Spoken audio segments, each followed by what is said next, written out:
The field of mental health counseling is growing rapidly, and Richmont Graduate University can equip you with everything you need as a licensed professional counselor while integrating your faith into your clinical practice. Programs are offered in Atlanta, Chattanooga, and online. Apply today at richmont.edu. That's richmont.edu. I'm Earlonne Woods. I'm Nigel Poor. We're the hosts and creators of Ear Hustle from PRX's Radiotopia. Ear Hustle is a show about life inside prison, but it's not your typical prison podcast. In this next season, we've got stories about the objects people keep inside their prison cells, about residents in a women's prison who say they want to stay there, and the most beautiful prison garden. Earlonne, I will never forget it. Ear Hustle. Stories about life on the inside, told by those who live it. Find Ear Hustle wherever you get your podcasts.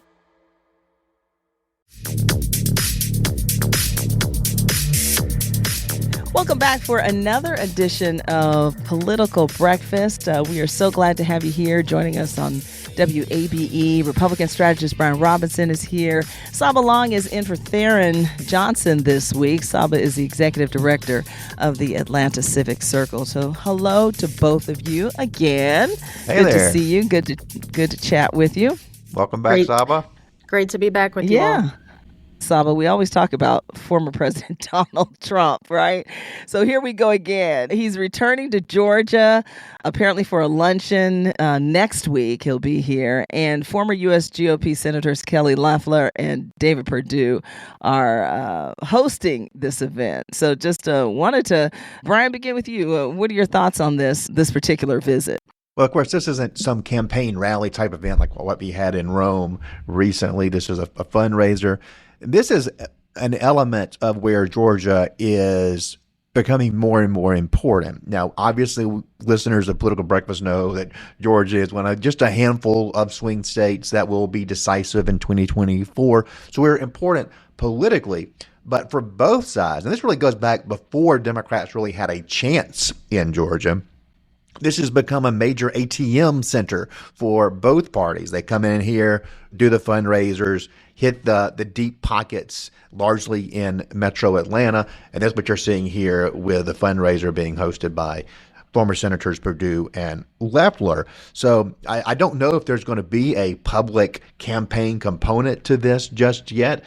I would think that whenever Trump is in Georgia, it would be smart to go out and do two things. One, rev up his base, which is largely exurban and rural, and make sure that you're working toward high turnout in the areas where you know they're going to vote for Trump if they show up at the ballot box. And two, continue to make inroads into the swingy parts of our electorate. Continue to make inroads with non-white voters, whether it's black men and then Hispanic and Latino voters. Trump and Republicans are doing better and better, something we've covered here many times. I don't want to dig too deep into it, but he needs to start showing up in some of those communities, doing some events in those communities. And I think that would be highly effective in locking in the high polling numbers that he has had, particularly with black voters, which have been at historic highs in the mid-20s. Now, as we discussed with Tharon last week, I don't think he's going to end up in the mid-20s, but if two things happen, Trump's going to win Georgia. One, if close to 20% of black Georgians vote for Trump, he's going to win. Or if 1% of black voters don't show up because they are unenthusiastic about President Biden, that erases the margin that Biden had here in 2020. An interesting little statistic there that I heard from Karl Rove. I don't know, Saba, is that true? Because after the Rome visit, there was a lot of chatter, and you know there were the articles saying that Trump doesn't have the support from people of color like he thinks he has. Do you have a pulse on that? You know, and where that stands now, and could that possibly be why he's targeting Georgia yet again? Georgia is once again a battleground state, and I think it's going to remain that way for the next couple of cycles. I don't think this election is necessarily about what black voters are going to do. In 2020, Biden won 93% of black men, 95% of black women. I think what happens in 2020 will depend on what white women will do. And then also what Republicans who in their heart of hearts, and Brian and I, we've talked about this on the show before, Republicans who in their heart of hearts know that Trump is not a pro-democracy, pro-America candidate, what they will do. That's who will determine this election. I think they are super important. And as I always say, it goes beyond white women in suburban Atlanta to white men as well, particularly, I think it's college-educated white people who Republicans have to keep an eye on because there's been some bleeding there. They've lost some to the Democrats, and they've lost some to the Democrats forever. They're not coming back in some cases. Right now, if people begin to feel differently about the economy, that's going to be a huge shift toward Biden with traditional Democratic voters, but also toward those swing voters that used to be Republicans that have voted for Biden in 2020. So that's something that's going to be of huge import for Biden as we get closer to the election. But the white college-educated fleeing of the Republican Party, or some of the loss of ground there, is why Trump has to focus on non-white voters. He's got to make up some of that lost territory and change the coalition. The Democrats have changed their coalition. Republicans have to change theirs as well. Yeah, I think that's right. But I think ultimately, if you look at elections past, Black voters usually take a pro-democracy stance, a pro-democracy posture. And so I think at the end of the day, while there will be some, just like in 2020, who do vote for Trump, I think ultimately they'll choose Biden over Trump. In Georgia and in other states also is what do quote unquote progressive Democrats do in this election. I've heard from a number of folks where there's angst about the Israel-Hamas war, if they decide to ultimately to vote for Biden, or if they skip the top of the ticket and vote for local races instead. That's an issue also that Biden's going to have to contend with. Do the undecideds factor in? I honestly don't know how you can be undecided in this election. We're talking about two candidates who have the highest name recognition, probably of, past few presidents who've run. We're very clear on what their stances are. There's no ambiguity of where Trump stands on issue X versus where Biden stands on issue X. I think ultimately at the end of the day, this is going to be an election about, again, democracy and where ultimately do we want to be as a country. And I think for some folks, there will be a single issue. Some folks will be a single issue voter, again, whether it's democracy or whether it's something related to women and reproductive rights and access. But there are no unknown unknowns, That's right. to borrow from Donald Rumsfeld. Yeah, no, I agree with that to some degree. I think the quote-unquote undecideds are actually the quote-unquote double haters. That's who they are. We don't have a situation which we've had in the vast majority of American history where you have an incumbent versus a challenger who perhaps is a governor or a U.S. senator, someone that the American electorate at large doesn't know very well, someone that has to be introduced to them, someone who has the opportunity to frame themselves in a certain way for voters. That's not the case here. These are two known quantities, 100% name ID on both sides. Voters know what their records are, know what they stand, know what they think about them already. That's why I'm really dubious when people say, oh, if Trump gets convicted, this is really going to hurt him. People know what the facts of the case are. I just don't believe they're sitting around waiting for 12 random people to make a decision on those facts. I think they have already made up their mind whether or not they think that Donald Trump is a criminal or if they think he is a victim of political prosecution and persecution. It's all decided. And so the double haters will be the undecideds in this election. They're the ones who will have an outside say in who wins. Who do you dislike the least? And that is going to be what matters the most. And it's going to be tug and pull here a little bit, going with Biden going into some of the old Republican coalition, Trump going into some of the old Democrat coalition, as we just went over. And that's why every one of those voter groups is so intimately important, is because we don't yet know where the double haters are going to go. So you got to build your base up in the meantime.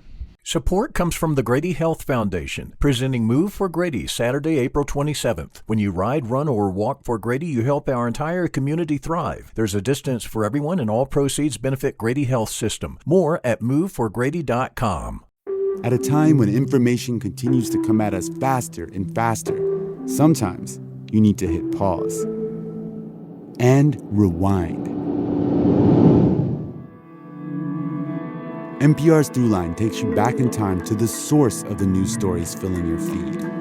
Find NPR's Throughline wherever you get your podcasts.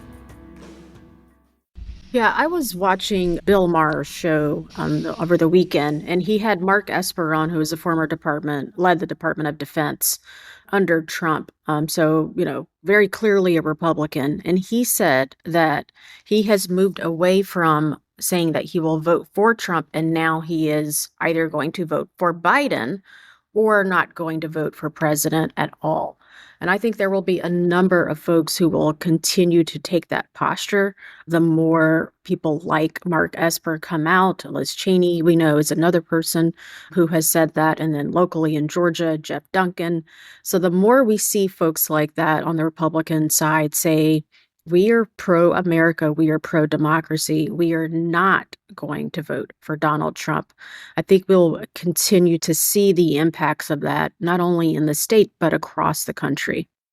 You know, I think the democracy debate is one that I spend a lot of time thinking about and worrying about, because I believe this is the greatest human experiment in the history of civilization, and I think this is the greatest country in the world, and we have an obligation to preserve those freedoms and the power of the people for future generations. So it's something that I am very moved by if I feel like something is a threat to our democratic system. I'm not convinced, Saba, that viewpoint is held by the masses, right? I don't think that this is the kitchen table discussion beyond the elites. I think that this is a discussion among the elites. And I hear Democrats keep saying this election is going to be about the future of democracy. And I think they're making a huge mistake if they do that. It's got to be about kitchen table issues. It's got to be about the economy and education and transportation and those things. And Joe Biden's record's obviously going to play a big role in that. And if things are going better by the end of the year, that's going to be good for Joe Biden. And if they're going worse, that's going to be bad for Joe Biden. But I'm just not convinced that the democracy angle is going to be a winner in this election, even though it's hugely important to me and to my family. I would generally agree with you, Brian. I think the folks who have the luxury, quote unquote, to think about democracy are also not the folks trying to figure out how to put food on the table, right? To your point about kitchen table issues. But I do think that if Americans broadly think about the future of the country, if we had real trust in our institutions, if we had civic education, this would clearly be the number one issue. And you see this in other countries where democracy or the future of the country is the number one issue in that election. And I also think to that point, media is trying to think through how do you cover this election with the stakes as they are, right? You do have, Trump has said, the loyalty is to Trump, right? If you look at Project 2025, which the Heritage, and this is super in the weeds politically, but the Heritage Foundation has said, here's how we are remaking the federal government in a way that meets our desires. And so if you just look at broadly what is at stake, it's clear. The choice seems to be quite clear. And it's, you don't have to be a Democrat to feel that way. You don't have to be a Republican to feel that way. But, ultimately we'll see what happens. Oddly enough, this week I'll be in Ohio with a number of newsrooms across the country who were having this exact conversation about framing. How do you frame this election? How do you help the electorate understand what's at stake? And how do you not do the horse race of Trump said this and Biden said that? I do think Democrats believe that the decision on democracy is clear cut. I would argue that here's how Republicans see it, It is Democrats who are using their positions as prosecutors to prosecute a former Republican president. Now, we can have a different debate about the merits of those cases. I think the documents case, for example, has merit. I think some of the other ones don't. But when you start getting into the argument about democracy, you suddenly have to justify what Alvin Bragg is doing in New York and what Bunny Willis is doing in Atlanta, and it begins to be a little murkier. Ever wondered where to find the best dumplings in town? Curious about Atlanta's obsession with lemon pepper? Join us on Savory Stories, a new podcast as we uncover the untold tales behind Atlanta's culinary scene. From the roots of your favorite dishes to the creators that bring them to life, we're diving deep into the heart of the city's food culture. Listen to Savory Stories at wabe.org/podcasts or wherever you listen to podcasts. WABE. Sounds Like ATL is a music documentary series that takes an in-depth look at the artists amplifying Atlanta's famed music community.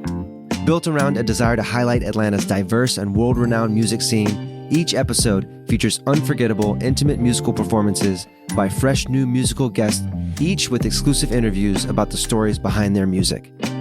Listen at wabe.org or wherever you find your podcasts.